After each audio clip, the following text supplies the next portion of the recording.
নমস্কার বন্ধুরা, রূপালিস kitchen and ব্লগসে তোমাদের প্রত্যেককে স্বাগত। আজকে দারুণ সুস্বাদু গাজরের হালুয়া এই রেসিপিটা নিয়ে চলে এসেছি। তার জন্য দেখো এখানে 500 গ্রামের মতো গাজর নিয়েছি। ভালো করে খোসাগুলো কিন্তু আমি ছাড়িয়ে ওয়াশ করে নিয়েছি।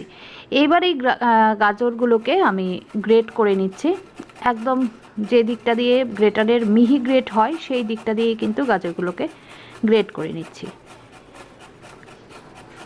খুব সহজেই হয়ে যায় রান্নাটা, আর একদম বাড়িতে থাকা কিছু সাধারণ উপকরণ দিয়েই কিন্তু আমি এটা আজকে করছি। দেখো একদম মিহি করে সমস্ত গাজরগুলোকে আমি গ্রেট করে নিচ্ছি। তো আমার গাজরগুলো গ্রেট করা হয়ে গেছে। এবারে একটা কড়া বসিয়ে দিলাম, তার মধ্যে দিয়ে দিচ্ছি হাফ টিস্পুনের মতো ঘি। ঘিটাকে একটু মেল্ট করে নেব। তো ঘিটা মেল্ট হয়ে গেছে। এবার এর মধ্যে দিয়ে দিচ্ছি কাজু এবং কিশমিশ। আমি এখানে 15 থেকে 20টা কাজু আর সমপরিমাণ কিশমিশ নিয়েছি।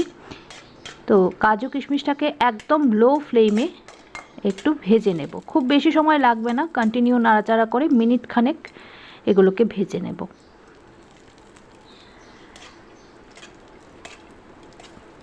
ততক্ষণ অবধি ভাজবো যতক্ষণ না পর্যন্ত কিশমিশগুলো একটু ফুলে যায়। দেখো একদম লো করা আছে গ্যাসের ফ্লেম। আমার কিন্তু কাজু আর কিশমিশটা ভাজা হয়ে গেছে। এবার এগুলোকে আমি কড়া থেকে নামিয়ে নিচ্ছি।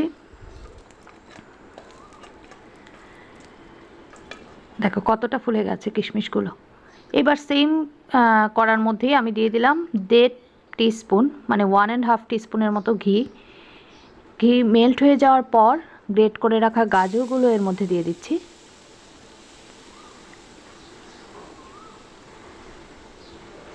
সমস্ত গাজরগুলো দিয়ে ভালো করে ওপর নিচ করে এগুলোকে ভেজে নিতে হবে। একটু সময় নিয়ে লো মিডিয়াম ফ্লেমে গাজরগুলোকে ভাজতে হবে।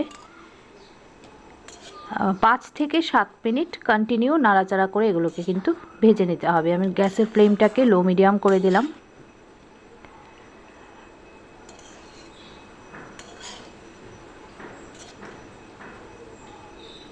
কন্টিনিউ নাড়াচাড়া করতে থাকতে হবে, নাহলে পরে কিন্তু নিচটা ধরে যেতে পারে।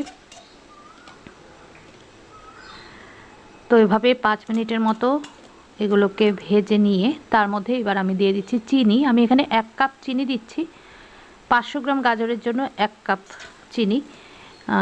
আমার রেশিওটা এটাই ছিল, তবে গাজর কতটা মিষ্টি তার উপরে কিন্তু চিনির পরিমাণটা নির্ভর করবে। আর হচ্ছে আপনারা মানে তোমরা কতটা মিষ্টি খেতে পছন্দ করো সেই অনুযায়ী কিন্তু মিষ্টিটা দিতে হবে। মিষ্টিটা দিয়ে মানে চিনিটা দিয়ে আবারও ভালো করে নেড়ে চেড়ে খুব সুন্দর করে একটু মিশিয়ে দিতে হবে।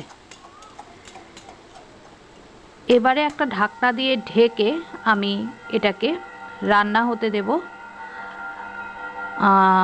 মিনিট 10 মতো। ঢেকে দিলাম। তো 10-12 মিনিট পর আমি ঢাকনাটা তুলে নিয়েছি। দেখো গাজর কতটা অল্পখানি হয়ে গেছে, মানে একটুখানি হয়ে গেছে, অনেকটাই সেদ্ধ হয়ে গেছে কিন্তু গাজরগুলো।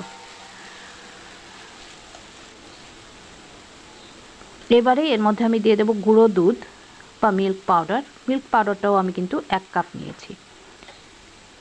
মিল্ক পাউডারটা দিয়ে গ্যাসের ফ্লেম একদমই লো করে দিয়ে ভালো করে সমস্ত কিছু মিশিয়ে দিতে হবে। এবং এই সময় কিন্তু একদম লো থাকতে হবে গ্যাসের ফ্লেমটা, না হলে কিন্তু এটা পুড়ে যাবে। খুব সুন্দর করে ওপর নিচ করে আমি সমস্ত কিছুকে মিশিয়ে দিচ্ছি।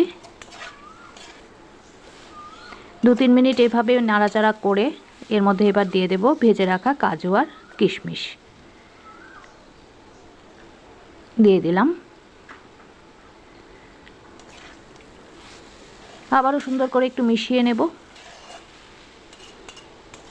তো আমার গাজরের হালুয়া কিন্তু একদম রেডি। দেখলে তো কত সহজে কিন্তু একদম সামান্য কিছু উপকরণ দিয়ে সুস্বাদু একটা ডেজার্ট রেসিপি রেডি হয়ে যায়। তো লো ফ্লেমে আরও কিছুক্ষণ আমি নাড়াচাড়া করে নিচ্ছি। এবারে এর মধ্যে আমি হাফ টিস্পুনের মতো ঘি আবারও দিয়ে দেব। চাইলে এর মধ্যে কিন্তু তোমরা এলাচ গুঁড়ো হাফ টিস্পুন ব্যবহার করতেই পারো। তো আমার ঘিয়ের গন্ধটাই বেশ ভালো লাগছে, সেজন্য আমি আর এলাচ গুঁড়োটা দিলাম না। ঘিটা দিয়ে ভালো করে মিশিয়ে নেড়ে চেড়ে নামিয়ে আমি পরিবেশন করব। চাইলে এটাকে গরম গরমও পরিবেশন করতে পারো, আবার ঠান্ডা করে খেলেও কিন্তু বেশ লাগে। তো আজকের রেসিপি ভালো লাগলে লাইক করো, শেয়ার করো, সাবস্ক্রাইব করে পাশে থেকো। চলি তাহলে, টাটা সবাইকে।